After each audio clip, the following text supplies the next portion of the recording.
Okay, so this is now the third episode of our very insightful discussion about Dostoevsky's Crime and Punishment. And as before, due to the fitting structure of the book, we're going to read part 3 or discuss part 3 today.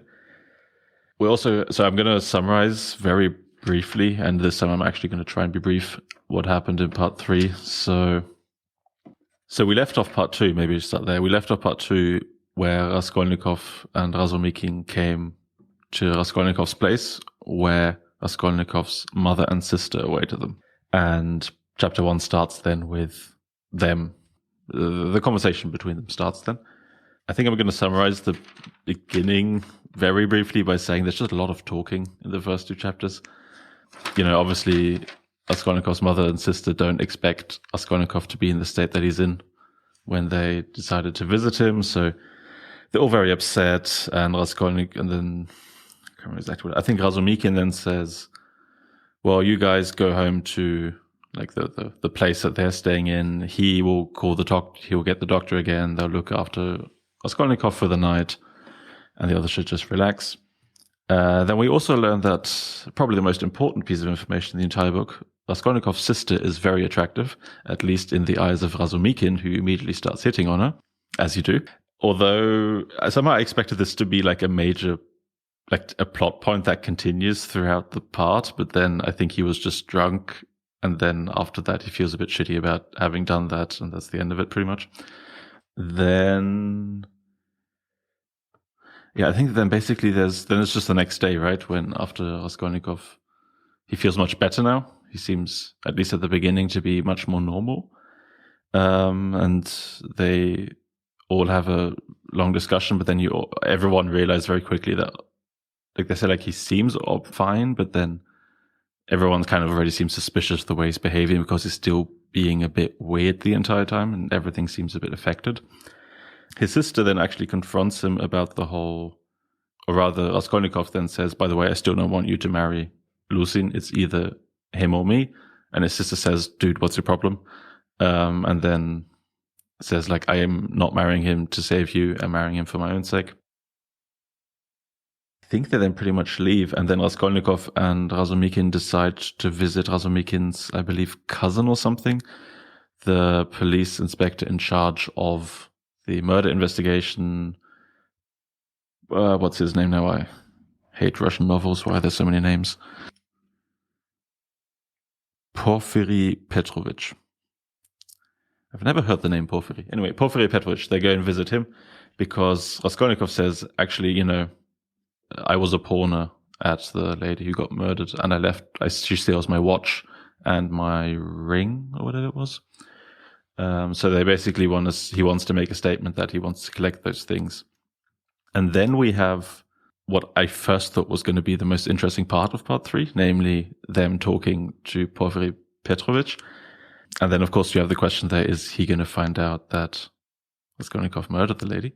And it's kind of interesting because Porfiry Petrovich seems to be a bit of a prankster in general, and you're never quite sure exactly what he's doing by his questioning. Anyway, we also learn that Raskolnikov wrote a essay that was published about a year and a half ago, in which he basically argued that under certain circumstances, certain people should be allowed to overcome any obstacles, including murder. And yeah, again, I wanted to keep the summary short, so let's just say then Raskolnikov is supposed to go meet with his sister, his mother, and Lucin to discuss the matter, but then he goes home instead. And on his way out again, some random guy appears, some tradesman, who basically asks, is that Raskolnikov? The housekeeper says, yes, that's him. Then the guy just leaves again. Raskolnikov follows him, asks, hey, why do you care who I am? And then the guy just says, you're the murderer. You're the killer. Or the killer, sorry, yeah, exactly, you're the killer. And then Raskolnikov again has one of those complete psychic breakdowns pretty much when he goes home and sleeps again for way too long. And then we end with the great cliffhanger when suddenly some man appears in his room, sits down and introduces himself. And that's how part 3 ends. Maybe we should add that this man seems to be from a wealthy background. At least he's described as groomed, no? Wait, let me see. Wait, sorry, which... do you mean the last man, right? Yeah. Well, we're making this up now. I think so. No, I'm not. Wait, is it? Wait, I'll just read the part because I think it's a great cliffhanger to end part. Oh, no, I'll read it at the end. Anyway, I can't see...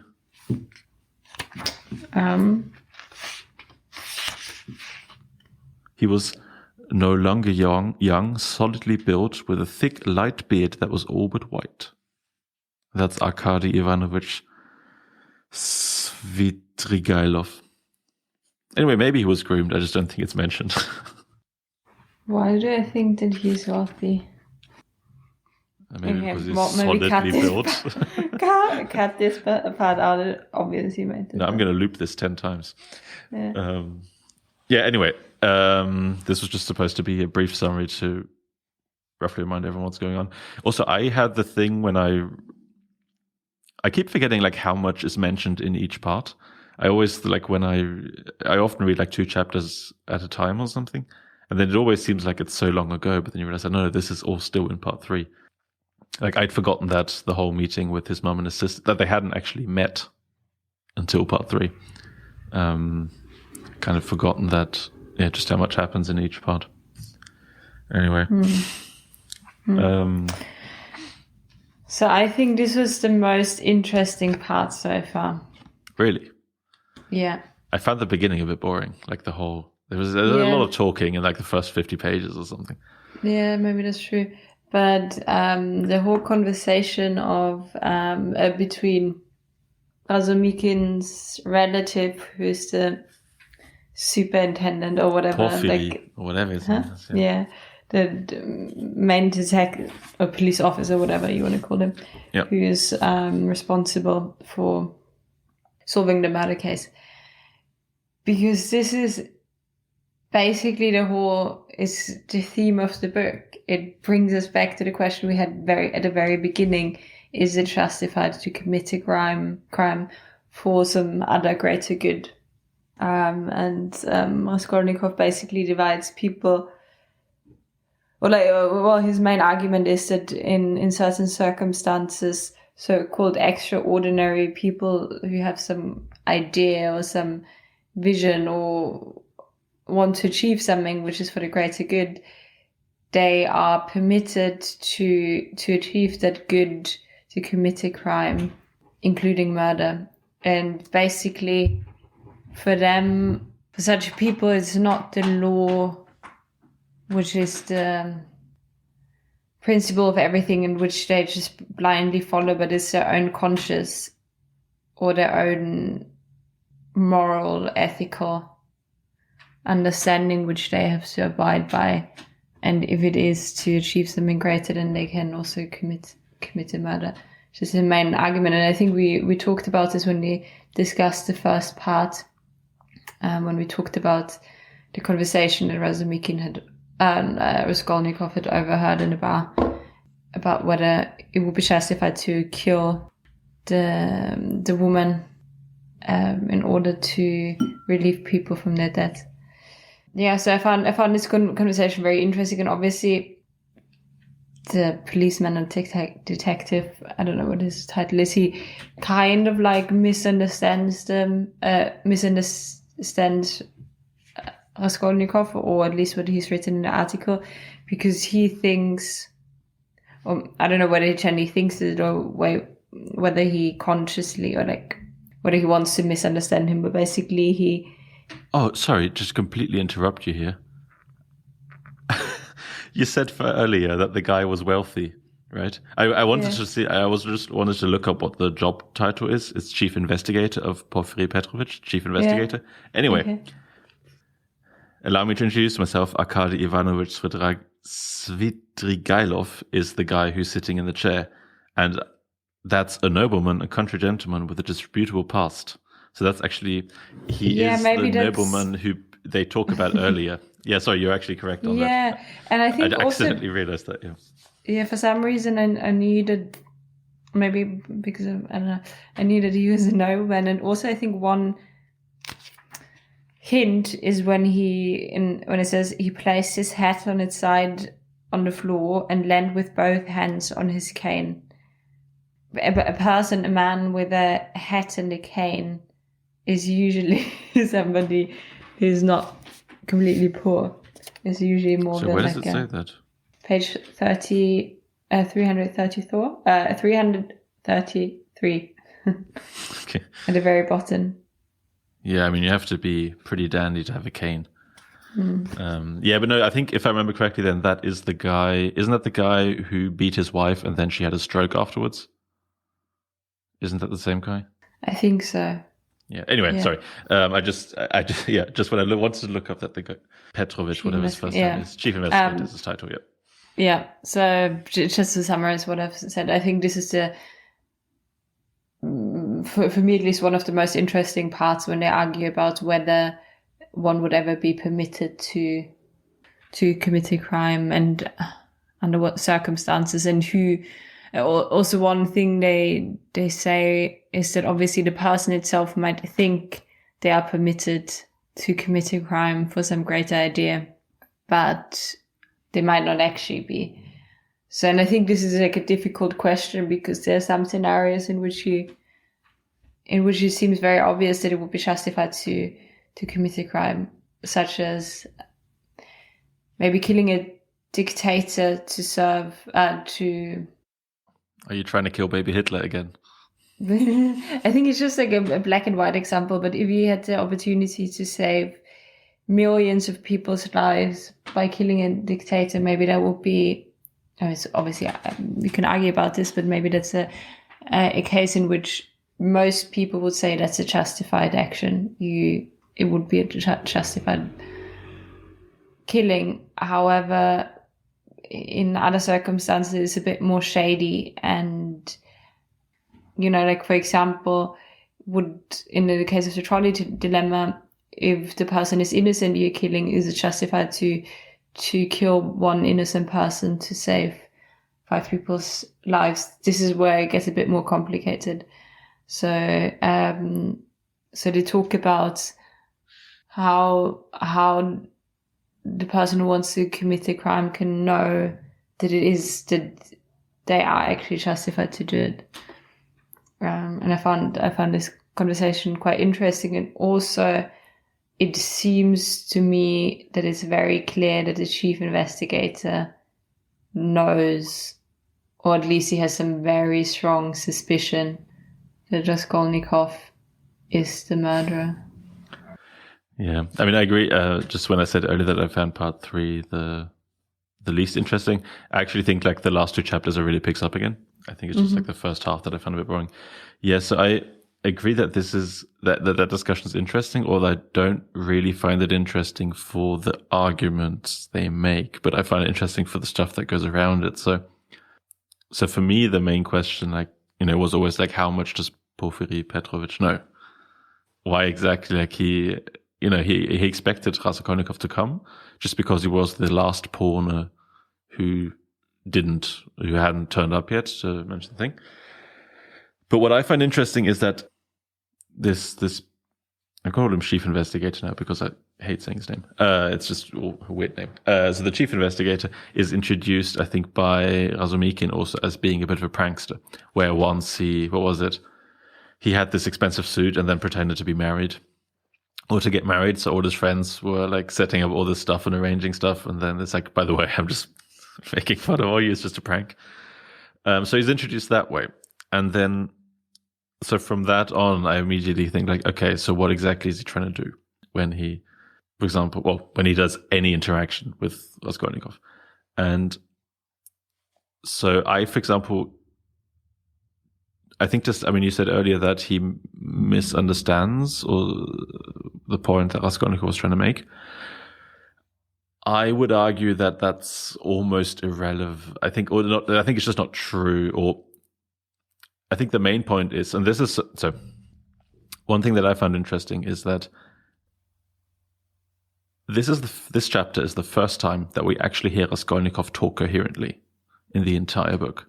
So far, we've had him, he's always been mumbling, stumbling, vaguely fainting, shouting, whatever. This is the first time where you get like 2 pages or something of him just speaking in pure text, fluently, eloquently. I'm not even talking now about how good the points are he's making, but he's talking like a normal person for the first time. Not even normal, but very thought through.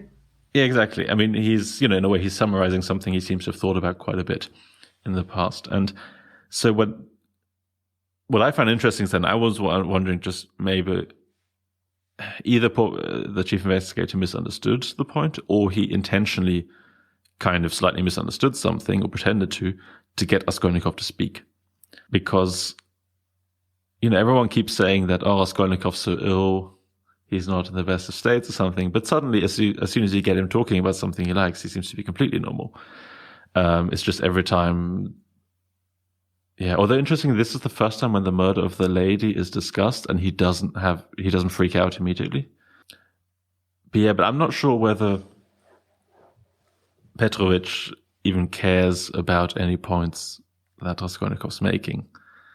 Maybe I've been watching too much police drama on TV or something, but I think he's just trying to get him to talk, get him to say stuff. Well, he wants him to admit that he thinks of himself as an extraordinary person who would also have the permission to commit a crime. So I think, first of all, he wants Raskolnikov to admit that he thinks that some people are allowed to commit a crime. And then secondly, I think he's trying to get him to a point where he says that he thinks of himself as such a person. Yeah, I mean, he says, doesn't he say at some point where he says wow, you've written these things, you're clearly saying something here that's new, or you're making a statement. Doesn't that mean you are a bit of a extraordinary person? And I think then Raskolnikov says, I'm not Napoleon or Mohammed. It's really weird to me that they talk so much about Islam. I didn't expect that. I thought they'd talk about Jesus or something, but they talk about Mohammed the entire time. I don't know. Yeah. It's just a bit random, I thought. But yeah, I mean, Raskolnikov does then say at some point, I don't see myself as one of these great people. But whether he, what's not entirely clear to me is whether he really doesn't, because I think for me this part was also a bit eye-opening because as you've said, we've mainly known him as somebody who is in a complete state of despair, confusion, and he shouts and screams and faints, etc. Not coherent at all. And then when he talks about this chapter, he's very coherent, everything he said is very thought through. And I came to wonder how much of this murder was actually planned based on some theoretical ideas of crime and guilt. And also then at some, I think later after this conversation, he says that he having killed her, intended to take from her the precise amount needed for the first step, no more, no less. So the rest really would have gone to the monastery in accordance with her will, haha. Because I'm allowed pure and simple, he added, gnashing his teeth. Because I myself may be still fouler and more horrid than the louse I killed, and because I sensed in advance that this is what I would tell myself after the murder. Can any horror compare to it? So vulgar, so vile. Or how I understand the prophet with his sword on horseback, Allah commands so obey. So what page is that? It's 330. But he says, because I sensed in advance that this is what I would tell myself after the murder. And this is right. This is like an inner monologue right after his visit to the chief investigator. Or after actually there's this salesman who's been looking for him, and then he he follows him, and that man tells him the guy who might be a crucial witness. Yeah.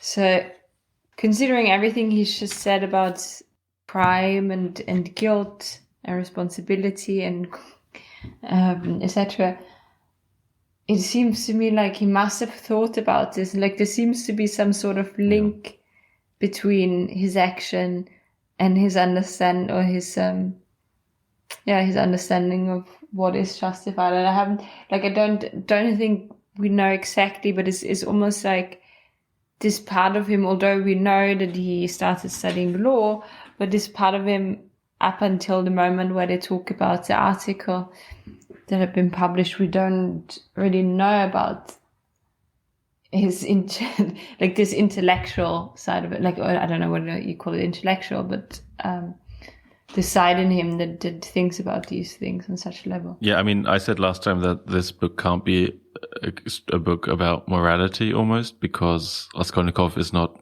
intelligent enough to really make a point. Like, he's just emotionally and psychologically so all over the place that it has nothing to do with any thought out argument. But now, in part 3, we get the exact opposite, because we see that, he used to actually, or maybe he still is in some perspective, but he definitely used to be a very thoughtful guy. Also, to get something like published in one of those things, he doesn't seem to have connections or anything, as far as I can tell. So he must have been published based on the argument he made, and people must have thought it was at least interesting. So I think it's interesting because we have these two sides now, that we now actually have him as someone who seems to have really thought about this problem. Again, he seems to have thought about it he seems to have thought about the problem. But then pretty much for the first 270 pages or something of the book, we only got him as an emotional wreck. So I wonder to what extent he, it's like one of those things where you have like basically like he had a year ago or something, or that's when he published it, right, or something. So like maybe even it must have started much more before that he really thought about this problem, or this question of whether it can be justified to murder someone, or what exactly the question is. But then you have still this like gap, right, of a year until he actually does something about it. And it doesn't seem to me as if the actual carrying through of his crime has anything really to do still with the arguments he makes. He says like he doesn't see himself as one of the great, he says at some point like he's asked like, so can anyone who's great just do whatever they want, or something like that, right? And he says like, well, no, not really. It has to be proportionate to the greatness of the person or of the thing they have and want to share. Has to be proportionate to the crime committed. So like if someone just vaguely annoys a great person, you can't just kill them. Like that's, it's completely out of proportion. So, but what he does is he decides to murder someone for a bit of money, right? So it doesn't really fit at all into, unless he thinks like that this financial problem is the only reason holding him back from being a total genius. Unless that's the case, then his arguments he made in the piece don't really fit what he did, right? Like if let's put it this way, if he'd said, as I said earlier, I think in our discussion part 1, like he could have just stolen money, like that would have solved his financial problems as much as killing someone. That he maybe could have said like, well, I'm a special person because I'm a student, I steal some money so I can then live and like share my intellect with the world or whatever. That's one argument, right? But he goes and kills someone. That's completely out of proportion. So in a way, I see like how he's been dealing with these questions of morality, but then I think then in practice, he just acted out of despair without any consideration for any kind of rational thought. Yeah. Yeah, I mean, maybe you're right. One thing that's also alluding to this is that he didn't only kill one person, but 2. But I think that's different though, right? Because the second one was almost like he didn't plan to, he didn't want to. And I think that was more like so he could get away with it. And like that was also like in the act. Like that's not something he planned for. Sure, but if it would have been a very planned through action, maybe we would have had more scruple, and he would have been less likely to then randomly, not randomly, but spontaneously kill a second. Maybe if he would have had some good reason for why he is allowed to kill somebody. Yeah, I mean, I don't know. I think again, he clearly didn't plan it well. That's, going to the point that I made earlier, that his action does not necessarily come from his theories. But I think you can't. So I don't think you can. I think the second murder was he just panicked in the moment and wasn't even thinking.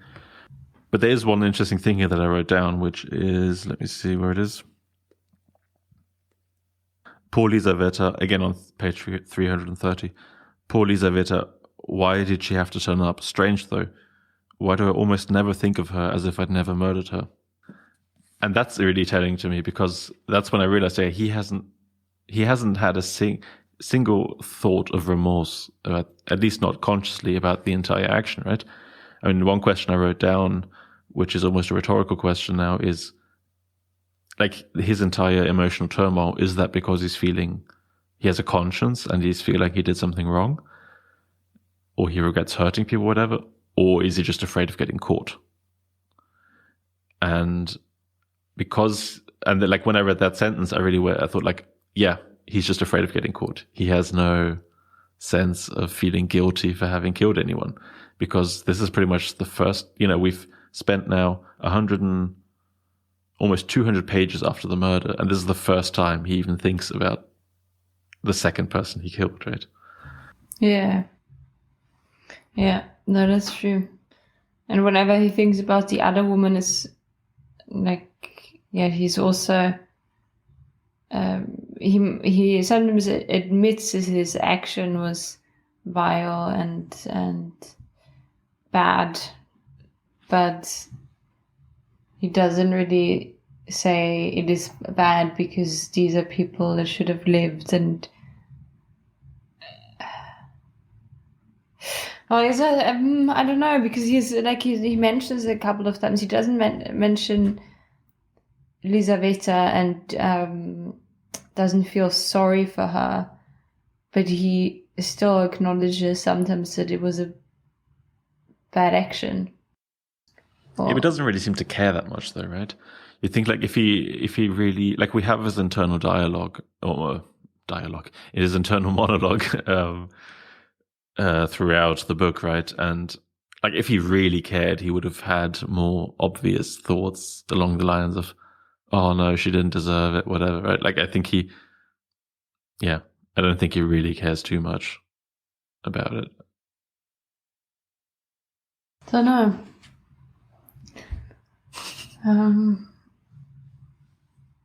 He doesn't seem to put himself into the victim's shoes, and doesn't seem to. It's certainly not. He's not trying to. At least he doesn't talk about it. He feels sorry for having ended their life, but he still acknowledges that it's been a very horrible action. So I don't know. I don't know if he's just afraid of getting caught, because I feel like there's something else, but maybe there's something else we will find out a bit later on. Whether he actually, doesn't he talk about that in the discussion where he says something like the conscience is the punishment or something like that? There was some sort of statement like that I didn't write down. But where he talks about something like the feeling bad about doing the action is the punishment for those people or something like that. But yeah. Yeah. Because in the second part, he describes his action as despicable, vile, and low. So one unrelated point in his conversation with the chief investigator, when the chief investigator, because the main reason for going there is that he wants his two items back. So the earrings, his sister's earrings, I think, and his dad's watch, which he had given to the pawnbroker. And so the reason why he's going there is so that he wants to ensure that this is not given away. So he goes there and tells, well, this is my stuff. And then chief investigator says, yeah, we know because we found it wrapped up in some paper with your name on it. And the best thing is you just go to the police and report it, just hand in like a written report. And then Raskolnikov asks if he can just use normal paper. I don't know exactly the wording. And I think it says normal paper, yeah. Yeah, and the chief investigator says, yeah, just like, normal paper. And it seems like this is like a ... So I wonder whether, because when he goes and kills, when he goes and kills the pawnbroker, he he uses some like wood or whatever, some lead or something heavy, and wraps it up in paper and wraps it really tightly so that it's hard to open. And he gives it to her, and when she turns around and tries to open it, this is when he kills her. So I wonder whether that's the same paper. They might have recognized that he's been using the same sort of paper. Oh, you think so? Okay, I didn't think of that. Maybe not, but it just seemed like this is such a weird little sentence of like it. I was a bit confused by that. I can't remember, was there a footnote for that with the normal paper? Because if so, I didn't look it up. Wait, I'll just see if I can find anything. But that was one of those moments where also like, what? Like first, like what kind of paper? But I thought like maybe he meant like legal paper because he used to be a legal student or something. Oh no, ordinary paper here. Ordinary paper. All official so it says in the notes, all official documents had to be written on special stamped paper issued by the Ministry of Finances. Such paper came in 3 varieties, ordinary being the cheapest. This category was itself divided into 4 further types, the most ordinary costing only 20 kopecks a sheet. Yeah, I don't know. I mean, I think that's more a statement about that. But yeah, I don't know. Mm-hmm. It's interesting because when you mentioned the thing, I completely forgot that he gave her that thing because he didn't take it with him, right? No. So I wonder whether maybe they have that also as evidence or something. But then he didn't. It wasn't anything unusual, right? It was just a bit of paper with. I mean, assume he didn't put his name on it. That would have. I would be disappointed in Dostoevsky if Raskolnikov's name was on the piece of paper. But yeah, I didn't think about that. He just left that there. Yeah, I don't know. Actually, sorry, do you have more to say about that? Or okay, so I have one thing we talked about last time. I think we can answer now. Which our question was, what exactly are the friend's intentions? Razumikin's, what are his intentions, and does he know something that he's not letting on, or that he's hiding some secret knowledge about Raskolnikov and the crime? I think we can say that's not the case, right? I mean, he seems pretty clueless about everything. I mean, he mentioned at some point like, oh yeah, you even mentioned like rings and stuff in your feverish ramblings and that kind of stuff, and I don't think he has any. I think he's just a friend, right? Yeah. I mean, maybe this is a big plot by the chief investigator, but I think he's just naive. No, yeah, I think so too. Especially when when Raskolnikov is talking to the chief investigator, and Razumikin is like very like he doesn't seem to kind of like follow what's going on. Really, he seems to be like very annoyed at his relatives to be asking such questions, and I don't think anymore that he necessarily knows a great deal. Yeah, and I feel like also it could obviously still be an act, right? The cousin and the chief investigator together, and Razumikin just like plays along, and it would be a pretty good plot.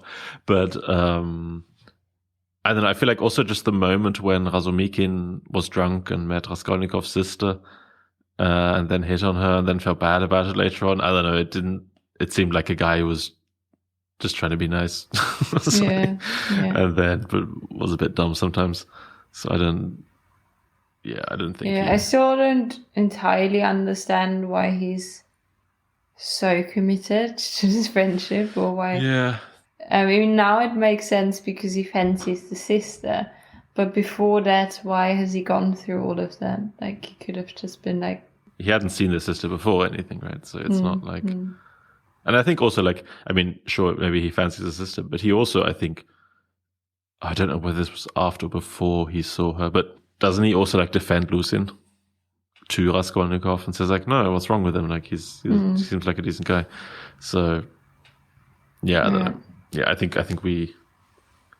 Yeah, it is still slightly confusing. He just does seem a bit weird. But, I mean, he probably knows stuff, but without realizing that it's important. Like when he said, like, oh yeah, you mentioned all this thing about rings or whatever. But yeah, I don't think he knows much. I had another question, which was, so, I mean, obviously in this podcast, we can't discuss the question of whether it's right for some people to do harm over others. I think that's a very big question. And without being careful, it very quickly leads to something that approximates what the Nazis thought and some sort of genetical superiority of some people. And there was some vague hints of some of this there. But one question I have is that we kind of, like, as society, we kind of accept that position though, right? Like, you have, like, if someone has achieved something great, you're much more likely to forgive them for something, and if not. And there's many cases of musicians, actors, whatever, who did horrible things in their lifetimes, and we just kind of brush over it almost and say, like, well, but, you know, there's such, like, we as society gain more from their work than we lose from their personal actions almost, or something. Maybe it's changing slightly, but I still feel like as a whole. But are you talking about, like, finding out in hindsight? So let's say, for example, finding out after somebody's death that they had... Well, I mean, there's lots of stuff, people. right? Like, let's use... So, I mean, the best example is probably someone like Roman Polanski, who in the 70s raped a 13-year-old or something like that. And who... So this is not an allegation. He confessed to the police and he was about to be tried for it. And then he fled from the US and has been in exile pretty much ever since. But he's also a great filmmaker and after that made films like The Pianist, and other works that are generally seen as very, you know, he's still working with lots of great other people together who are really good at what they do. We kind of, I mean, this is like the clearest case because he, you know, like he confessed to doing it, and not only like, I mean, it's not only raping, but I think also drugging her before. Like, he really like went as far as you can go pretty much in terms of doing something awful. But as a whole, people go like, yeah, whatever, he makes good films. I mean, and that's a guy who's still around, right? And where everything was known at the time. Another similar cases are, I mean, I don't know how verified this is, but there's lots of stories of lots of like rock stars from the 70s and 80s and 60s having very young girlfriends, aka raping children, at a time when that also would have been considered that, and people kind of just don't look much further into it. Then you have, you know, then there's people like Wagner, right, who was a very blatant anti-Semite, and people go like, yeah, but the music's so great.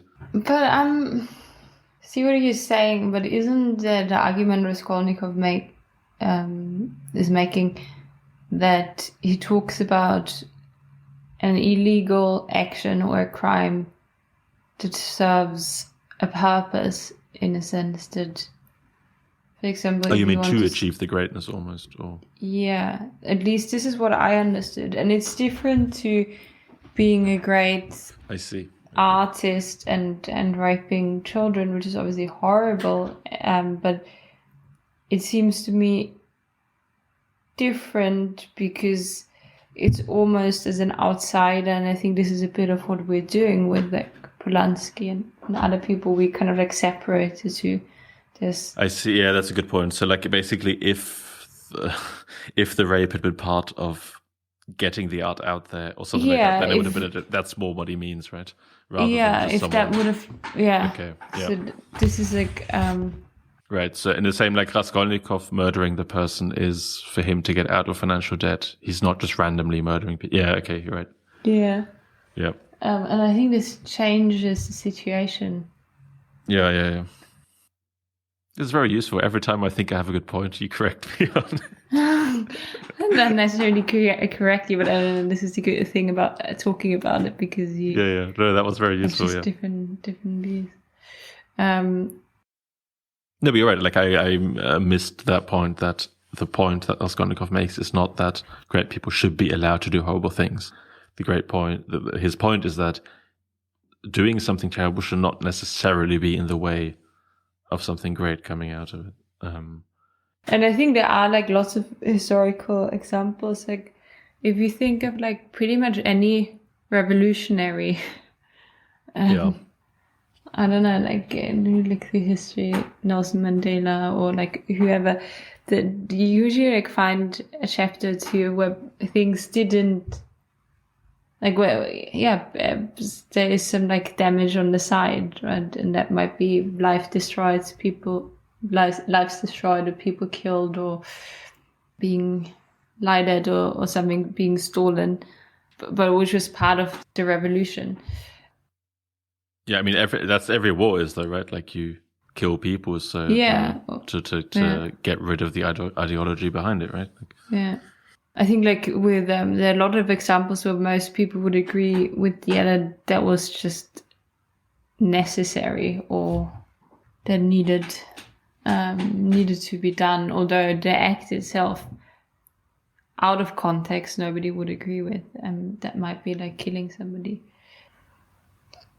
Yeah, but it's obviously not black and white, and there are some examples where most people would agree that it's justified, but these are a couple of extreme examples. But I think day-to-day life it's just a bit more graded and not everybody agrees whether what is justified. And I think this is something you mentioned earlier, is this aspect of an action being proportionate to the aim.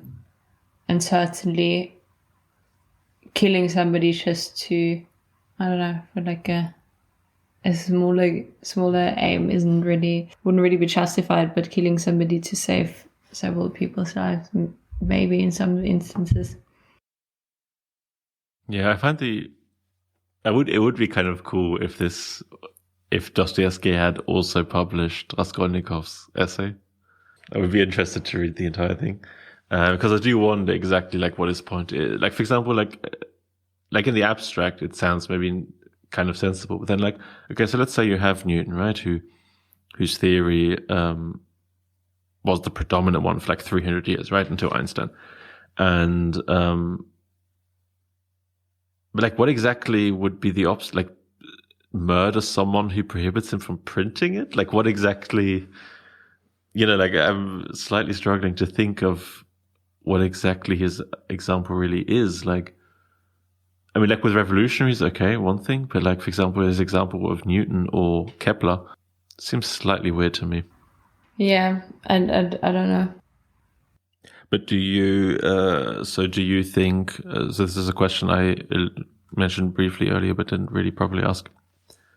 Do you think the chief investigator is asking, do you think he's being curious? Or do you think he's just toying with Raskolnikov or wants to find something out? I don't think he's curious. I think he has a very good understanding of what's happened. This is my perception, but who knows? But the way I read it is that he wants a confession or a accidental confession of some sort. I mean, in a way, it's the kind of thing, right, where he wants him almost to admit to all the harmless steps before, right? To say like, okay, cool. So you think like sometimes it can be justified to kill one person next. It's like, yeah, maybe sometimes. Like, okay, so you also think, and then you get closer and closer, more Yeah, specific. and also this kind of like trick question when he was like, so when you did go to her a couple of days before her death and you walked up the stairs, did you see the painters? Yeah, exactly. And the painters went there a couple of days before. So it seems like he's generally trying to trick him. And then Razumikin also says like, hey, what are you doing? Like, how is he supposed to see them? Yeah. But actually, one question here, so I can't remember this exactly, but Raskolnikov then says, like, he has the thing where he goes like, aha, I get what he's doing, right? Like, and then he says something like, no, I had to push past the soldiers who were moving out the furniture and that kind of stuff. I can't remember, was that actually the case? Or did he make something up?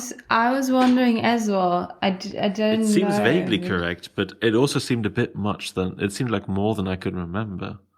Yeah, I couldn't remember this, but it might have been just like we would have to go back. Might have been like a... Damn it, I thought you remembered. No, I didn't. Because I was really wondering, like, is he maybe trying to... it's like, okay, so he doesn't fall into the trap saying, oh yeah, the people were there, whatever. He also... I mean, then let's say it didn't happen with the soldiers, and he's making up too much. Like the more details you make up, the more specific and convincing it sounds, right?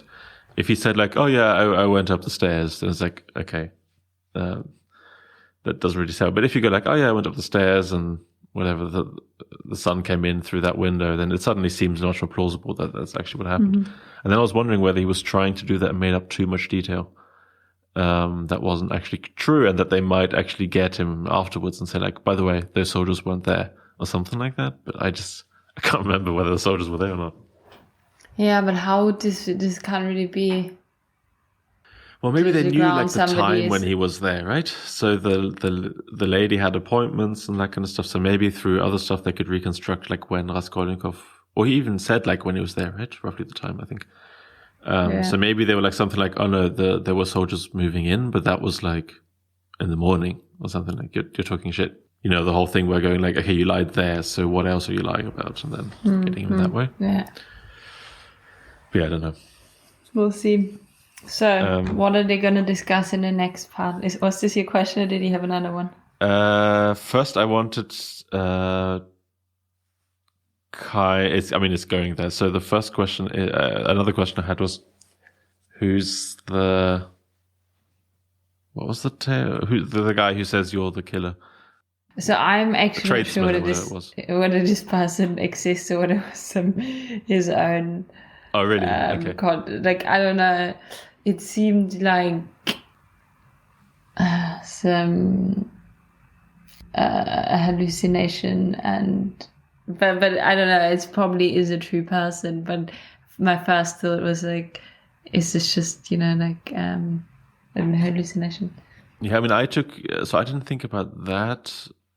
I took it more like the second guy. Is that I was slightly confused. I thought that was still a dream. I missed that one sentence where it said he woke up. But so I had to read the last page again. But no, so I took that guy to be a real person. But then there was one thing that I found kind of weird, which is. So okay, the story, at least we're told, is that some guy seems to have been a witness to something, or at least thinks that he's the murderer. And I think he just didn't know the name, right? He just wanted to confirm, like, okay, that name belongs to the face that I saw there. That's kind of what I took from that. But then if I actually saw someone beating two old ladies with an axe, so if I remember correctly, then, the guy just calmly walks away, and then Raskolnikov walks behind him and says, like, what are you doing? And then the guy says, oh yeah, you're the killer, like completely nonchalantly. Like if I knew someone had murdered two people just 2 days ago, or not two, but like 5 days ago, whatever, I'd be slightly more hesitant that he might commit further violence, in this case on me, to hide another witness. But I can't remember whether they did this in the middle of the road or whether there were lots of people around. I think it was like an open public, but also this is one reason that this whole scene seemed a bit like surreal, and this is why I thought it might actually be just a hallucination, because it was this kind of weird situation where this person kind of like comes, wants to find him, and then as soon as he sees him, he turns around and walks away, and then just pretend Raskolnikov isn't following him. Well, he should also go to the police, right? If he thinks he knows who the murderer is. Yeah, but maybe he wants I don't know. something from him. Maybe he's going to blackmail him, who knows? Yeah, I don't know. Yeah, it's weird. Yeah. I mean, so if he actually thought Raskolnikov was the murderer, wouldn't you go to the police and then have a policeman come with you? Or have Raskolnikov ordered to the police station? I guess it's that way around, probably. I mean, I don't know how the law and police worked back then, right? It's 150 years ago, but they're not going to have like smooth lineups with lots of people who look similar and all that kind of stuff, right? But yeah. But so you think the person's not real? What's your prediction? I think it is real, but I don't know. At first I thought he wasn't real, and that it was just like a feverish, schizophrenic episode, who knows? But seen in the context of the whole book, I think he probably is real. But not sure yet what his role is. Okay. So who could it have been? I mean, so Raskolnikov was there, and then so when he murdered, so it could have been someone who came up and saw him actually beat, and then he just ran away afraid or whatever, or to get people, I don't know. Someone who we haven't heard of yet. There were, of course, these two people who were outside the door. Mm-hmm. It could have also been somebody at the market. When he first hears that Lizaveta is going somewhere. Nah, that's too vague, right? Pardon? I mean, he just walked by, right? He was just... Yeah, but just given that he's like a tradesman or like sales tradesman, I think. I mean, yeah, so what I think more might be the case is that he was on the market, maybe. I don't know whether the market was every day, but that he was like... Basically, he's someone who saw Raskolnikov come out. Someone who was standing outside... saw like the few people run in and then one guy come out again. My assumption is kind of that he didn't actually, he didn't see Raskolnikov commit a crime. He didn't anything like that, but he just saw something like that would be my guess.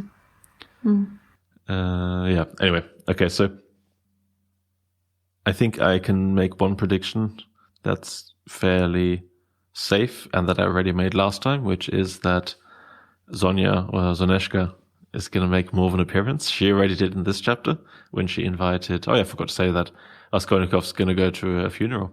So that's nice. So that's going to be some sort of larger part, at least a chapter, I imagine. I mean, God, I have no idea, though, who this last guy is who appeared, like why that guy's there. Seems a bit random to me. I think that he probably had some... So this is my wild prediction. That by killing this old lady, he actually did something good to other people. Maybe including this guy who might have had some debt or whatever. You think so? But he was from the place where his mom and sister were from, right? So it's quite a while away, right? From this, he's not from St. Petersburg. So why would he have debt with some random pawn? I mean, maybe, but it's a pawnbroker in St. Petersburg. It seems a bit random. Okay, maybe. I mean, it's your prediction, but no, I mean, like, I'm just trying to figure out, like, okay, how does that guy? So he's related somehow to. I mean, maybe he tells him something about Lucien. Something like, oh yeah, by the way, that Lucien, he has a huge, it's 1850 opium problem. Or he's a heavy drinker or whatnot, then he'd look differently. But yeah, maybe he has something like that, where he says like, by the way, Lucien used to be married, beat the shit out of his wife, she died, something like that. But I'm trying to, I think it's, related to the mom and sister plot, but yeah. Anyway, so I think it will tie together. Yeah, so part 4 is going to have probably the funeral. It's going to have something about Lucien and the mother and sister. Mm-hmm. I imagine Raskolnikov's going to arrive too late because he's already too late, right? He already slept way too long, so he's probably going to hear it afterwards. That guy's going to say whatever he's going to say in the first chapter. Well, there's going to be something about the the man who accused him of being the killer, right? Yeah, and some police interaction. Yeah. So do you think he's going to get arrested? No. Okay, I agree, because it's only 90 pages. It's too short for that. Yes, I don't think it's going to get arrested. I imagine it's more like there's going to be some of the non-killing plot related stuff, the sister and all this kind of stuff. Mm-hmm. And then, it's going to tighten around him. He's going to have less wiggle room. Yeah. Maybe Razumikin's going to say like, oh yeah, they have a witness now. Something like that, yeah. We will see. Yeah, we'll see. Okay, so that's part 3. Next week we're going to discuss part 4. Yeah. I hope whoever's still listening is going to continue listening. If not, then, don't. Or at least you should continue reading. Yeah, exactly. Continue reading. Unless we ruined the book for you. And I'm very sorry.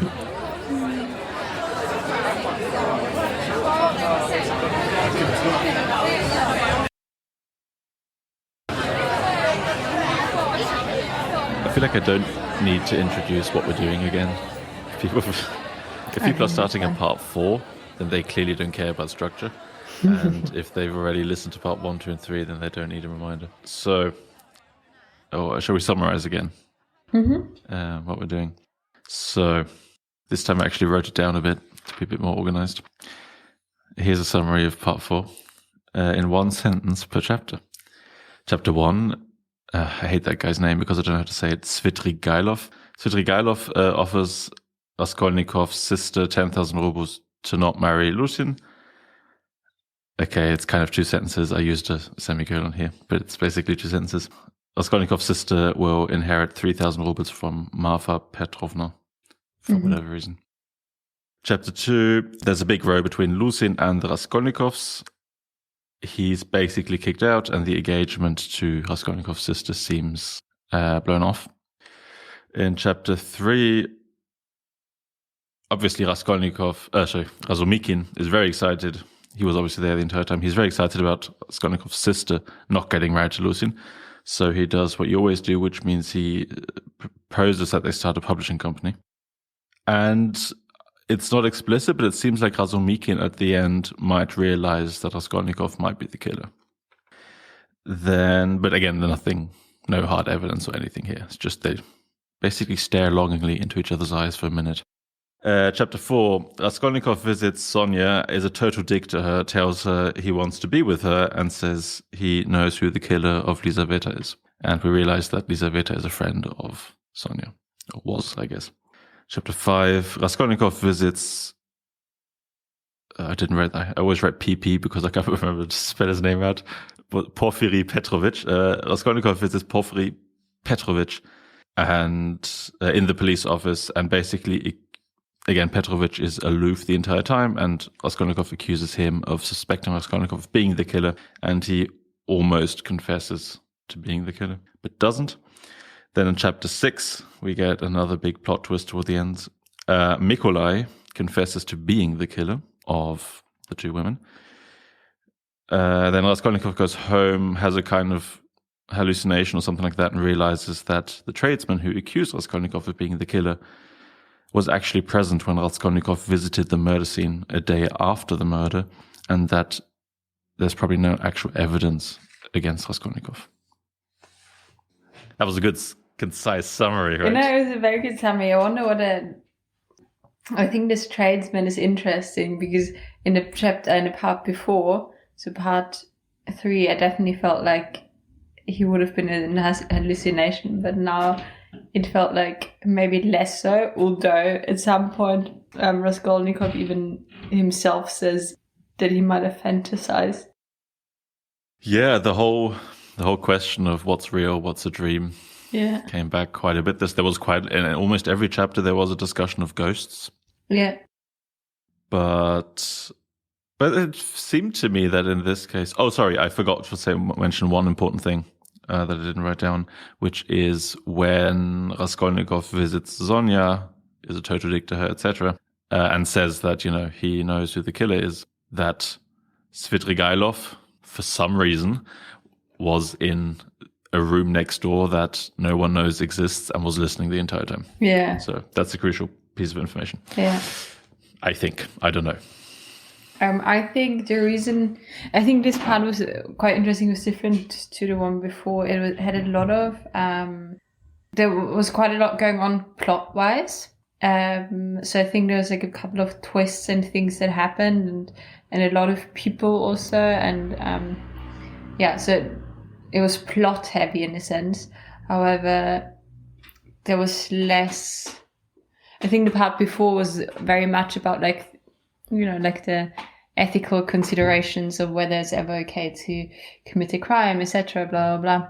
But this one was more focused on the plot. It felt to me rather than any deep ethical questions. Right. Yeah. Which is in a way, but I actually I have to admit I found this one the least interesting part. I think because basically the whole plot with the sister marrying Lucien to me is kind of boring, and that was like the first half of this thing was again just that thing. So in a way a lot happened, but I don't know. There's a lot of talking in this one again. Yeah. Also think at the end when he's talking to the chief investigator in the police office, it's just like it's a monologue followed by dialogue followed by monologue. It's basically a play, this part. Yeah. This could be a play, I think, almost without. Yeah. I mean, a few things. Okay, so like when Raskolnikov and Razumikin look at each other, and Razumikin might realize that he's the killer, so maybe you could do that on stage quite as well. But pretty much everything here is just dialogue or monologue. Yeah. Yeah. So where shall we start? As I said before we started recording, I don't actually have a lot of points this time. Which I think is because it's sorry to interrupt you, but I think the reason why you don't have a lot of points is because it was a bit on a more superficial level in a sense. It was a lot happening. There was a lot happening plot wise, but not anything you or one needs or can discuss in detail. I feel it wasn't. It's also the plot that did happen right now. I'm not particularly interested in a way. Like the whole, there's interesting things like we did learn lots of new stuff about Lucien, for example, and that he's, this is a general point I wrote. This is one of the few points I wrote down is like, Antonia, would you like to spend time with any of the characters in this book? Just anyone. Sonia seems like a nice person, but yeah, exactly. She's a bit like, she's not the most critical, I think, or the smartest person. This is actually maybe a good thing to talk about because this whole scene when he comes to visit Sonia and basically proposes to spend their lives together. It wasn't a direct proposal for marriage, but it came close. And she seems to have, which is also, must be understood in the context of the time, she felt very guilty for being a prostitute and that she's a sinner, etc. As a religious person. Yeah, she's very religious. Obviously, during that time, religion played a different role than it does now. She also doesn't seem, she basically believes that she's going to end up in hell and that she is sinning and has brought shame and that it's all her fault. From an outsider's perspective, you think like, poor little girl. Oh, she's not a little girl, but she's 18. But poor girl. Yeah, but pretty much. She's driven into prostitution. Definitely wasn't her choice. It's definitely not what she enjoys. And then was also kicked out of the family home because she's a sinner. But like none of this was her fault. Like she obviously doesn't have any other way, or at least she doesn't know of any other way to make money. She didn't learn a trade other than prostitution, obviously, but. So I think I don't think you learn that as a trade. Well, I don't know. I don't think you go to trade school. Well, but it's more like a learning on the street. Learning by doing, yeah. Yeah, but so I think she's like a very kind character. She doesn't have a lot of depth to her, but she definitely seems like. I mean, she almost can't have a lot of depth to her, right?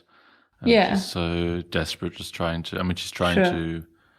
I mean, and I also feel like some of the stuff. I mean, this is basically the part where Raskolnikov is again just being incredibly obnoxious when he says like, "Oh, why don't you kill yourself?" And well, what your siblings will do the same that you're doing, all that kind of stuff, right? Like she pretends that won't happen, but it's also just. I mean, there's also a question like how much she says it won't happen, how much she actually believes it won't happen, if she were to not support them. Yeah, I found this scene interesting as well, but I think what his agenda was to understand whether these are thoughts she has herself, because she is kind of agreeing with him. She's like, oh no, that mustn't happen, but in a way that makes him assume that these are thoughts she has herself, as for example, killing herself. She didn't like react strongly, disagree with him, but she was kind of like, yeah, but kind of like, yes, I've had this thought before, thinking about it, however, came to the conclusion. I think even he just recognized it. No, I don't even know whether she said it, but yeah, he at least thinks that she had these thoughts before. Yeah. No, she doesn't explicitly say it, but this is how he perceives it.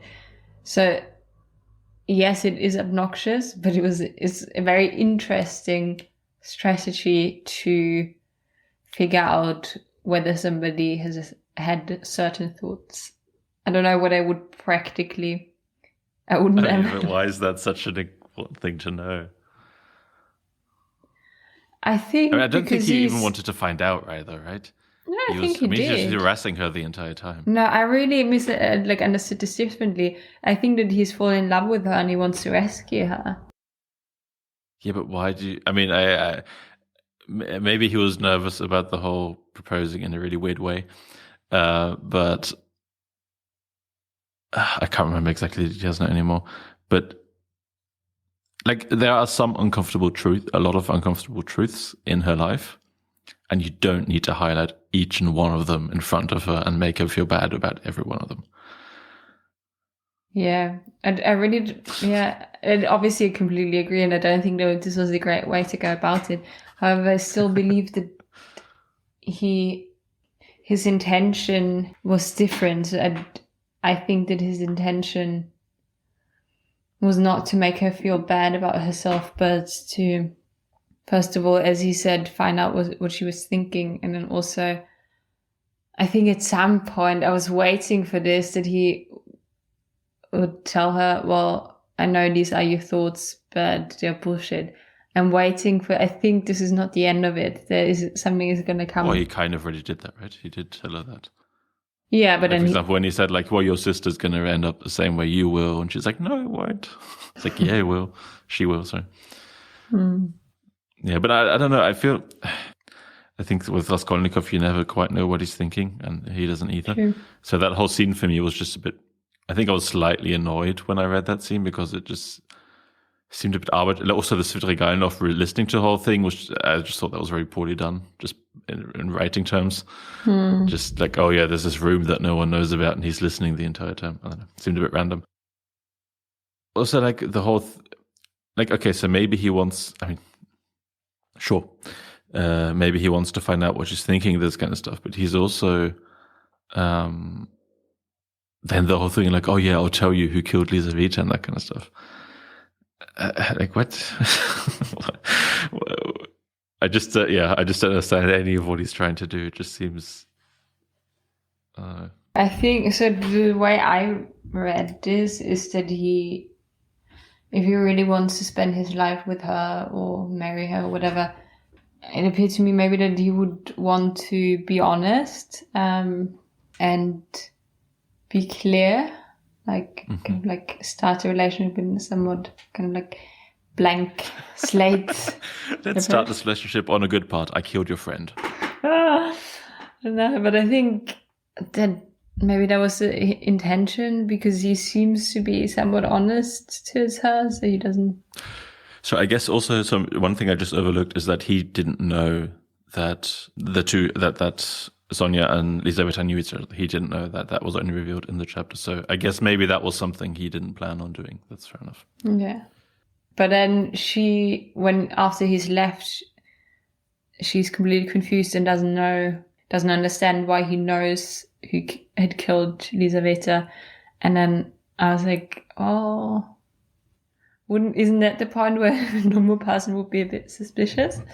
But maybe not. Yeah, but he helped her so much, right? I mean, even if he was not very nice to her in this entire chapter so far, he's basically paid the funeral for her father and seemed like a very helpful guy, right? So you don't immediately go like, oh yeah, he probably killed her. That's why he knows. You know. Yeah, maybe you're right.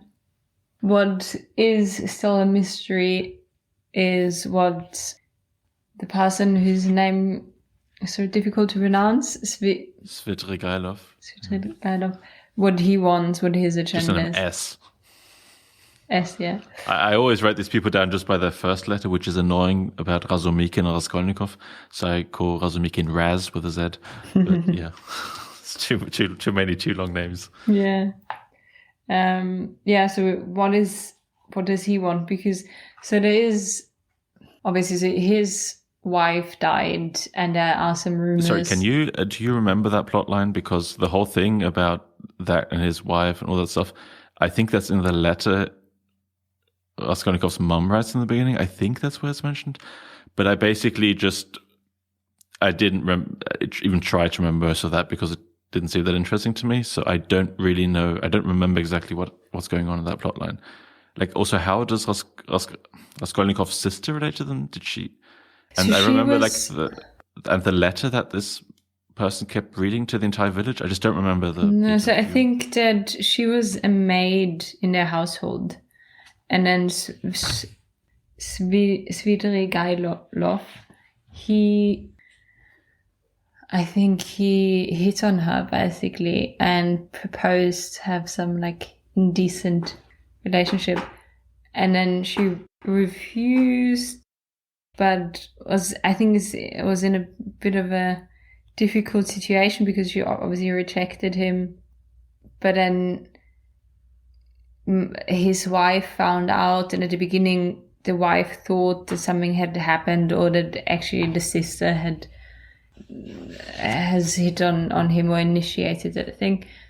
But then the wife realized that this was not true and apologized to her. And then the wife died, and there's some rumors that he had beaten her, which are not confirmed, so we don't know. But he shortly after the wife's death, he's going to St. Petersburg, which is now, and he's now looking for the sister, and he seems to be interested in her romantically or sexually, I don't know. But it's a bit confusing because he offers her via Raskolnikov, he offers her the money so that she doesn't get married to Lucin. But we don't know, like, it seems a lot of money for, like, what does he really want? And then also why he doesn't really have money, right? Pardon? Because he's not getting any of. So if I remember correctly, this Marfa Petrovna, his wife, had a lot of money, but she's giving it to her children, right, or something. Yeah. So he's not actually getting the money. Yeah. So he's in theory not rich to give Raskolnikov's sister this money. Exactly. So yeah, it seems a bit weird, and I think now that he's listened to the whole conversation between Sonia and Raskolnikov, he's probably trying to one-on-one together and knows that Raskolnikov is the murderer. So does he even know about there was a murder? Or is this whole murder thing kind of new to him when he's listening to them? There's of course the question of like, why is he even listen? Like, it's very clear that he was there to listen to Sonia, so God knows, maybe he was sent by someone to listen to it. Well, he followed her, no? So like in the part before, Sonia walks home and she doesn't realize that a man is following her. And then... Okay, neither did I. And we don't really know who this man is, but it's obviously him. Okay. So, and I think maybe, he mentions at some point, well, he's got a new bride. So he's going to remarry soon. And I think maybe he right, thinks that yeah. he's going to marry Sonia. I don't know, saw like a pretty girl and was then like, she would make a good one. I don't know. You mean he's doing the whole Lucian thing, but ooh, here's a pretty and very poor and vulnerable person.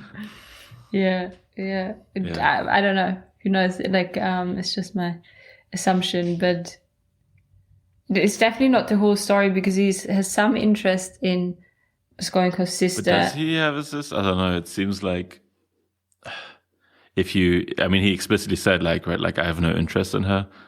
It'd be weird to have interest in her, and Antonia, you just drank an empty glass. There was nothing in that. Was it? Okay, it looked like you were just drinking from an empty glass.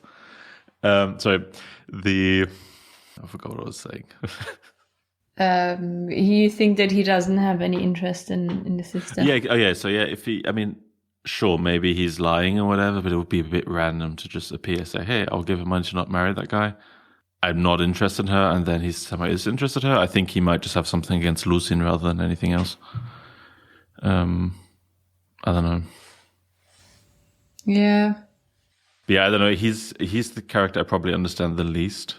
I think because I basically just blanked out that plot line almost entirely until now, when it became unavoidable. Yeah, but he has some agenda because he also, it seems like he left for St. Petersburg very quickly. So it seems like there was something that triggered his. Yeah, I mean, basically, that's the whole criticism, right? That he supposedly maybe didn't kill his wife, but at least had something to do with her death. And then, instead of mourning or whatever, a day later or 2 days later, he's in St. Petersburg offering now Raskolnikov money so his sister doesn't get married. I mean, yeah, he definitely has some sort of agenda, maybe multiple, but I don't think we know what it is right now, right? No, but I wonder whether he's going to use his new knowledge to blackmail somebody. Yeah, that's what I'm wondering too. But in a way that makes sense, but that doesn't solve the problem of where he gets his money, because he told Raskolnikov he'd get the money before he got this information. So yeah. Well, the second question is, does he actually have the money? Yeah. There's a lot of questions here. There's also, like, right now, I'm just assuming that, so Lucien seems out of the picture right now. We'll see whether he makes a return. But right now, he's out of the picture. So right now, or when that scene happened, they kicked him out. I thought, okay, I see what they're doing. They're going to take the money from Svidrigailov, whatever his name is, and say like, oh yeah, okay, we're in on the, give us the 10,000 ruble, we're not marrying it, even though it's kind of coincidental. So first of all, that's kind of where the story's going, right? They're just, although I guess he never specified why she shouldn't get married to Lucien. Yeah, but he doesn't, like whatever his agenda is, it doesn't seem like it's a positive one or like altruistic one. Yeah. Yeah, I mean, everyone's afraid of him also, right? It wasn't... Yeah, like, sister's definitely afraid, and says to mother, and like, seems like it. One part that was interesting, jumping ahead a bit, was this scene with the chief investigator. So first the chief investigator kind of like talks to him and is like a monologue of how he's going to catch the murderer, but just like not... Actually, shall we just quickly talk about Lucien just for a second before we get there? Yeah. I mean, I'm not sure there's like that much I have to say. I just thought it seems to me like right now he might be out of the picture for the rest of the book. I don't know. He seemed like you do wonder why on earth his sister, Raskolnikov's sister, wanted to marry him. Because as soon as he starts talking there, I mean, of course he's always in hostile environments there, but he seems to be so calculating about the whole thing. And wait, I wrote, there was like one quote about it which made him sound borderline psychopathic at least. Yeah, so he'd just been kicked out, right? I said, so this is the beginning of chapter 3 of part 4. The main point was that until the very last moment, such an outcome was the last thing he'd ever expected. He'd blustered all the way to the end, never even recognizing the possibility that two penniless and defenseless women could escape from under his thumb. I thought that's Nice way of phrasing it. Yeah. Well, I guess And the whole... they had never really spent a lot of time with each other before, right? The sister and Doesn't Lucy. seem like it. So I think on her part it was mainly about the money, and she thought that he was decent enough to be married to, but then, like, it's a relationship. He's harmless enough or whatever. Yeah, well, that's how I understood it. She thought, well, it would be bearable, but she would be safe and have enough money to live a comfortable life. Yeah. In a way, of course, one thing that struck me is how calculating he was. So, it's clear from the beginning, right? Not from the beginning, but that from as soon as his sister and his mother arrived in St. Petersburg, he kept not meeting them, like twice or something, right? He was like, oh yeah, I have this important business thing. And even here, he was like, I have to leave now for my important business stuff. So it's clear that, that's mainly what it's about. But then there was this paragraph, I think in part 3, just a page or 2 later, where he almost like outlined his whole dream about like, and I can go to St. Petersburg and I can, rise up the social ladder, and like this poor pretty girl will help me do this and blah, blah, blah. And yeah, in some sense, of course, she's not doing anything much different in a way. In that she's saying, oh yeah, maybe I don't like him or whatever, but he's fine enough and I won't have to worry about money anymore. But I was surprised just at how just calculated the whole thing was. Yeah. Well, obviously didn't turn out the way he had anticipated. Not yet. Maybe there'll be another plot twist. Yeah. No, I think he will come back, because like in the end he says something like, oh well, okay, I have to sort this out tomorrow. Yeah, and I wonder also him coming down basically at the same time as Svidrigailov. I wonder. Do they know each other? I don't know. Yeah. I feel like the two of them might have some sort of scene together at some point. Yeah. Just because they both came down at the same time, basically, and have more or less the same interest. Yeah. Or opposing interests in that sense. Yeah, we'll see. I just wanted to now briefly just mention that chapter. So, yeah. Do you want to talk about Porfiry Petrovich? Yeah, so there's like the first, at the beginning is him telling Raskolnikov how he will catch the murderer by not doing anything, and by not doing anything, the murderer, almost like a fly flying to the light, will just kind of like out themselves in some way. And by talking like this, he makes Raskolnikov think that he knows and that he's got some evidence that Raskolnikov is the murderer. And then they have this turns into a discussion, whatever. And then Mikolai, I think his name is, comes in unexpectedly. And I think it was unexpected also for Petrovich, right? Yeah. Yeah, Mikolai. And he, although it's quite clear to obviously the reader, but also I think it seems clear to other people that he's innocent, he admits to having murdered the women. And with an axe, he even said. And he also, and it seems like, it's a very short scene, but it seems also that Mikolai himself thinks he's done it or believes in it. So this alludes to him having been, I don't know, maybe, I don't know what sort of interrogation methods they were using, but...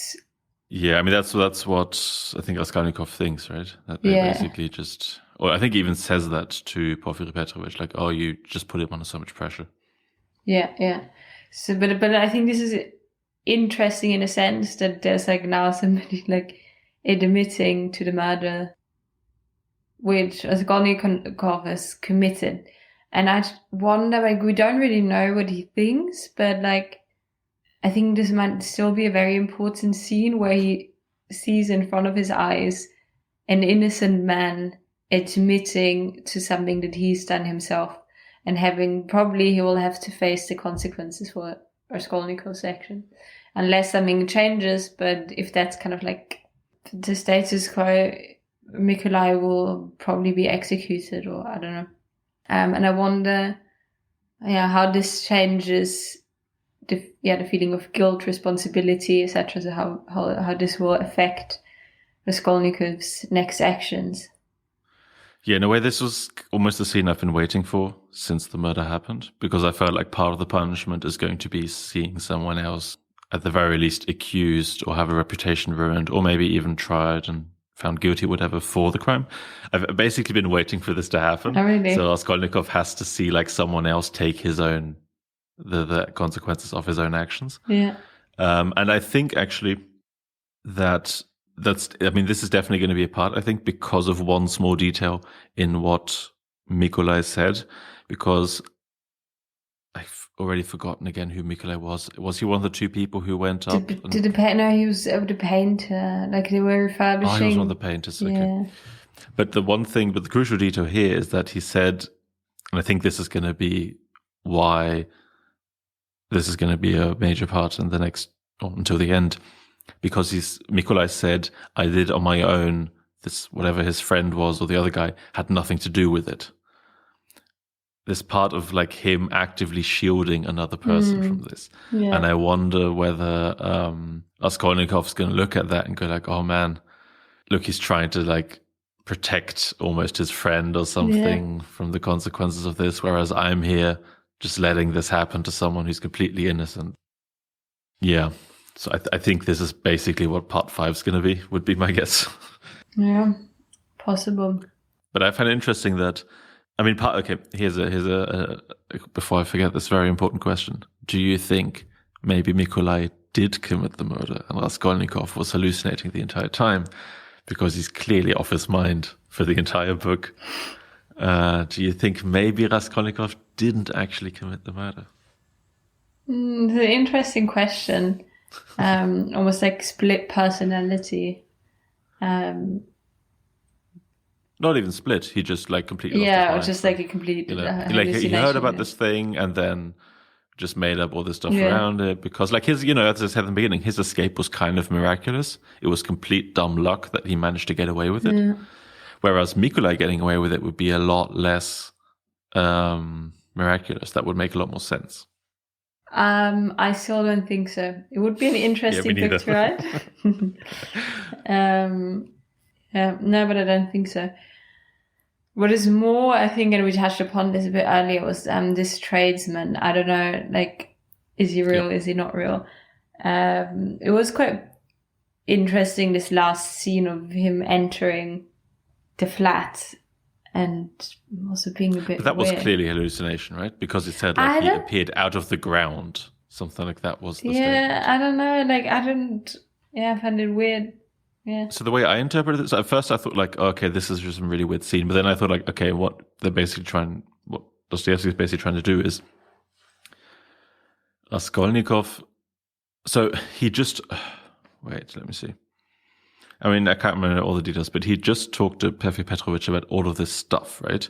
And Pavel Petrovich had said like, oh yeah, look, you even went up to this flat and all this stuff, right? Like you went up to the flat, blah, blah, blah. And then I think Raskolnikov, just by like going over in his memory all these things, realizes like, oh wait, that guy was there. Like I remember actually when I went there the second time, he was actually there. And I think that's all that Dostoevsky is trying to do, is that Raskolnikov just kind of realized like, wait a minute, there actually is no evidence. Even the guy who seemed to be like a prime witness to the murder, he actually only saw like the weird stuff that he did, that Raskolnikov did afterwards. There is actually no one who saw him do anything. So I think that's all that Dostoevsky is trying to do with it. But then do you think that this tradesman is a hallucination, if it is an hallucination, would be almost like his conscious or his like... I see. The guilt just eating him up, or like, I don't know, like always coming back and being very present and telling him. No, I don't think so. Or, I mean, this is something we talked about last time, where I said like, I think we talked about the murder of Lizaveta, where Raskolnikov in the last part mentioned her for the first time, and we're like, oh yeah, I'm not feeling any guilt about murdering her. So maybe the tradesman is a kind of sign that Raskolnikov is starting to feel guilt now. But the tradesman only appeared in part 3, right? So in a way, well, then again, Raskolnikov didn't feel any guilt before the guy came. So yeah, maybe. Yeah, but we also don't really know this because we don't really know what he thinks, and also it could be just suppressed feeling of guilt now. Like sometimes. Yeah, I wonder about that. So this is something I find really tricky in terms of just interpreting the writing, because in a way we learn a lot about Raskolnikov's inner thoughts, or as opposed to outer thoughts. Yeah. We learn a lot about his thoughts, and a lot of it is done through his actions, right, where we have to infer his thoughts, and a lot of it is also done directly, where he just says or thinks something and the thoughts are written out and that kind of stuff, right? But I don't know whether his erratic behavior in the beginning, I mean, this is something I think we talked about last time also, whether his erratic behavior is a sign of his guilt or just of his fear of getting caught. I think my tendency would be to say he's just afraid of getting caught and doesn't feel any guilt, because otherwise he would have at least thought about Lizaveta and Ilona, whatever her name was. I think he would have, I feel like if he had been feeling guilt, he would have actually thought about them more explicitly, and that would have been mentioned in the book. But I don't know. It kind of could be either. Yeah. Well, the problem is we don't. Maybe we do know his thoughts, but we definitely don't really know his feelings, do we? So it's like we know what he thinks about. Sometimes we also don't always know what he thinks about, but sometimes we have inner kind of dialogues. Monologue. I mean, so I'm not entirely sure how we differentiate feelings and emotions and all that kind of stuff, but we do at least sometimes hear that he's agitated and that kind of stuff, right? Yeah. Or that he's nervous or. True. So yeah, but in a way, he is still, even though it is interesting how it seems like he's described quite a lot about his thoughts and all this kind of stuff, but in a way also not. In a way, we still don't really know what he's thinking. It comes and goes also. Sometimes he's talking to somebody and then we hear his thoughts along the lines of, oh, why did I say this? And oh, why did I say this in such a shrieky voice? But then sometimes they're dialogues and you don't know what he's thinking at all, and all of a sudden he says something, throws something in that comes out of the blue. So it's not constant in that sense, I think. Yeah. I keep wondering whether that's intentional or whether it's just it's hard to write a novel. I don't know whether this is intentional, but Dostoevsky was. Because in a way it fits also the thing, right, of him just being very erratic the entire time. It's precisely not the case that we always know about his emotions or something like that, because that in a way wouldn't fit Raskolnikov, a guy who is just erratic almost the entire book. So in a way, just having his having a commentary on his emotional state throughout the book would almost be weird. It felt like it would be too consistent almost, but I don't know whether that's intentional or not. Yeah, it's an interesting point. I imagine that Dostoevsky was aware of this. I'm just obviously only my gut feeling here, but it seems almost like he's using it as a tool. So he's switching perspective. And yeah, but sometimes it seems to me it doesn't seem. There was one thing where he just switched perspective, and I was like, I don't think this is intent. I can't remember where it was, but it was in this part where, yeah, sometimes whose perspective he's taking to me sometimes seems also not entirely. The way he's switching it doesn't always seem entirely consistent. So I don't know. But I think by switching perspective, you change the focus, right? Because you can, if you see the scene from somebody else's perspective, obviously the focus is also different. So it seems to me like that's what he's trying to do. And yeah, it just seems to me he could have. Sometimes maybe it jumps a bit too quickly. Maybe it would have been fine had they just had a. Not just next line, you change perspective, but you put an entire blank line in between or something. Maybe that would have helped me, but sometimes I felt like the switch in perspective was kind of sudden and not particularly elegantly made. Then again, that's not the kind of. I wonder though, so it makes it definitely more difficult is the wrong word, but yeah, in a sense more difficult to read because you have to pay so much more attention. Because if you miss one sentence where the perspective and etc. changes, then you completely lost track. So, however, I wonder whether this switching perspective with a blank line, isn't that more like modern writing style? I don't feel like this I don't know. would have felt weird. I don't know, like I can't really think of any novel or written piece from that time that would do this. To me seems, maybe I'm wrong, but it seems like more I like how you're pretending like you've read a lot of books from 1850. Yeah, definitely pretending. Well, you don't have any evidence. Books I've read, I can't think of any one of them. No, I haven't read many books from the time, so I don't know either. And it's not something I paid too much. Here's the thing, right? I think if it's well done, it's something you don't even notice. If the writer is clearly in control of the perspective through which they're presenting whatever, then it's not something you really notice that much, unless that's the point. But yeah, and here it just sometimes felt like, we're reading Raskolnikov's thought, and suddenly like from one line to the next, you're suddenly now in third person perspective. It just seemed a bit of a jump sometimes. But I think this is also, do you remember like last time or the time before I mentioned it, I think sometimes it reads like a play. And as you mentioned it, this part definitely reads like a play. And I think one of the reasons is this switch of perspective, because sometimes you have like this inner monologue by Raskolnikov, and then he almost like leaves the scene, leaves the stage, and then there's somebody else talking to somebody else. And I think I get this sense sometimes, and this is very much like in a play, right? You can have like, you can hear somebody having an inner monologue, and then they leave, and then it's somebody else's perspective. And I think, wonder whether, do we know whether he's written any plays? Or Dostoevsky? Yeah. At least he's not famous for them. Yeah. If he has. I mean, he's famous for his the big novels he wrote in the second half of his life. But I don't know. But I don't know, also, like, again, I just haven't read enough literature from the time to be able to just really say that. Yeah. I don't know. Okay, we leave that one open. Yeah. I mean, again, in a way, it does. If you want a book where you have this, it's almost like the narrative choice is a bit erratic too, in that sense. And I think, again, if you want, this would probably be the book to do that, because you have this narrator who's completely erratic. But you can also, I'm not sure how much we're excusing Dostoevsky for not paying super close attention to perspective. I don't know.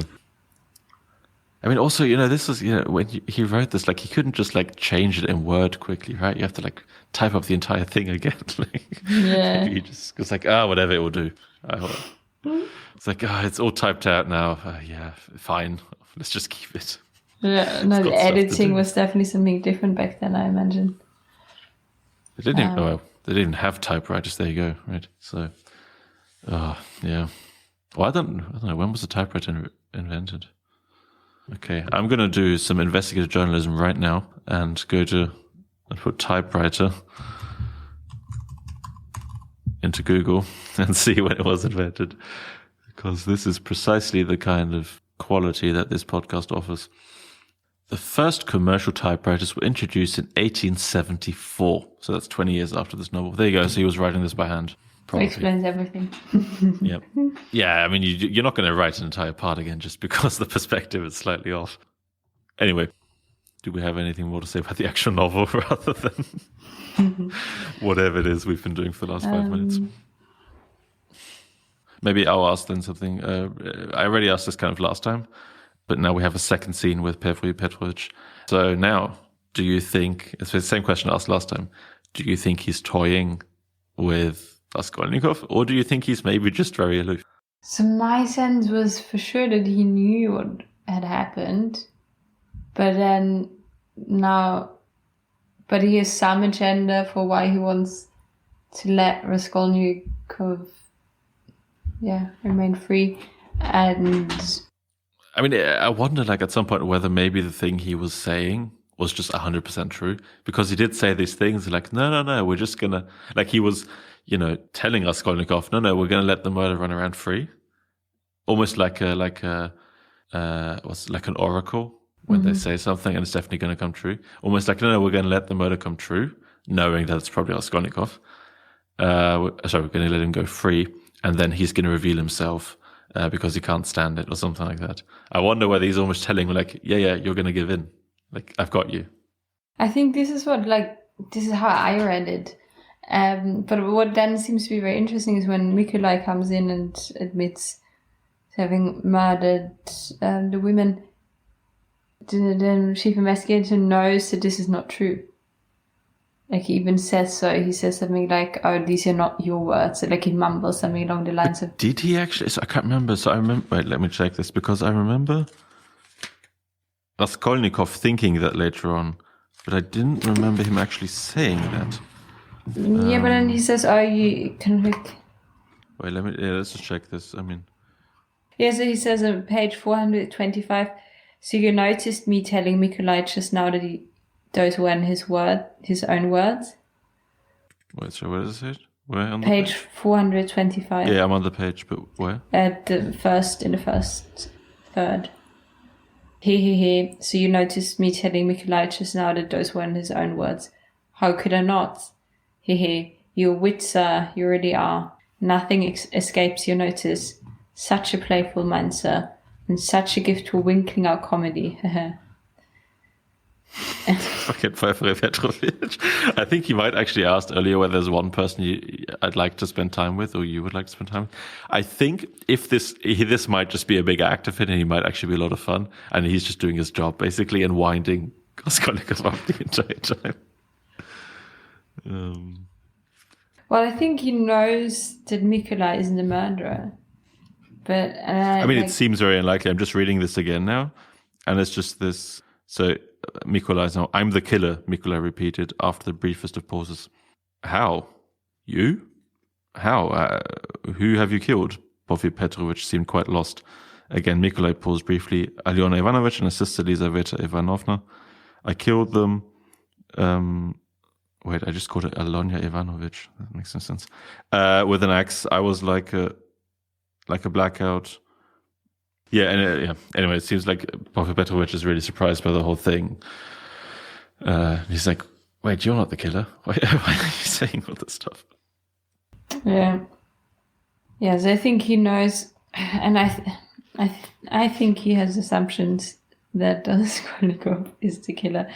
So, but it's weird, but we don't know. It might also be that because this whole dialogue discussion we very much perceive from Raskolnikov's position or perspective. So maybe this sense of this could just be like that we think that the chief investigator knows just because it's from the perspective of Raskolnikov, who's obviously super on high alert and sees ghosts everywhere.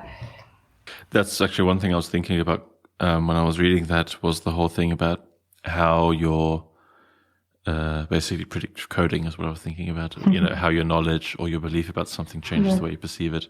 Yeah. And I was wondering the entire time to what extent this was actually happening quite the way it was described, or maybe whether Raskolnikov was just exaggerating everything because he's trying so hard not to say he's the murderer. Mm-hmm. And so I wondered about that too, whether, because of course, if you're really on edge and you're trying not to do something, and some guy's just being just annoying and obnoxious and oblivious about everything, it must be so infuriating when this guy just keeps bumbling about all sorts of stuff. But I agree with you. I think it's intentional from Porfiry Petrovich.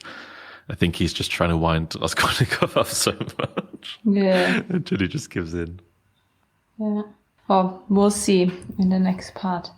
Yeah. So what's going to happen next part, Antonia? Next part is, I think, the shortest, actually. Is it? I think it's 90 pages. Interesting. If I'm right. I think there's probably going to be something with Sonia. Again, I mean, we must at some point find out. Only 5 chapters next part. I didn't miss anyone. Yeah, 5 chapters, 90 pages. So it's quite a bit shorter than Yep. Sorry, Sonja. Svidrigailov. Yeah, what he's gonna do. Like, we need to find out more about him, and yeah. So I think that's definitely gonna happen. And yeah, Mikolai, I imagine there might be some further developments around him. Admitting. Like, what do you mean by further development? Like in terms of him doing something or saying something? No, but it might be like what we touched upon earlier, that it might change how Raskolnikov thinks about his actions or how he feels about them when he sees somebody else. Kind of like, having to deal with the consequences. Mm-hmm. But maybe not. But I think, maybe something also around Lucien having another go and trying to get back together with Raskolnikov's sister. Who knows? Yeah, I mean, he was so not expecting his 2 visits with the family to go like this that I wonder whether he's just gonna, like, he was just overwhelmed by the whole thing. Then again, he's also a massive drama queen, and everyone is just annoying when they all talk. But the whole thing, like, oh, he insulted me, and it's either him, it's Raskolnikov, or me. It was very childlike. Like, oh, calm down. Yeah. But okay, so I imagine the first scene's going to be the funeral, right? Because that's kind of where the last part ends, or the banquet. Oh yeah, sorry, he missed the funeral. You're right. Yeah, he missed the funeral already. Wait. Okay, so same question as last time. Is Raskolnikov going to get arrested? No, I think that's going to happen in the last part. Or like any kind of like final thing, because otherwise there would be kind of like... But he could be arrested in part 5 and trialed, or, I don't know, executed or whatever in part 6, but do you think... I don't think so. Do you think so? Okay. So again, it's 90 pages.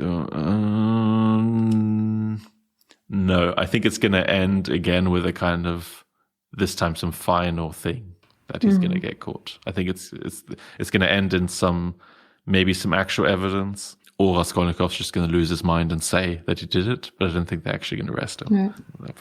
Interesting. Yeah, we'll see.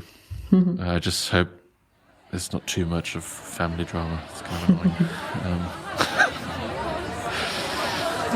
Okay, well,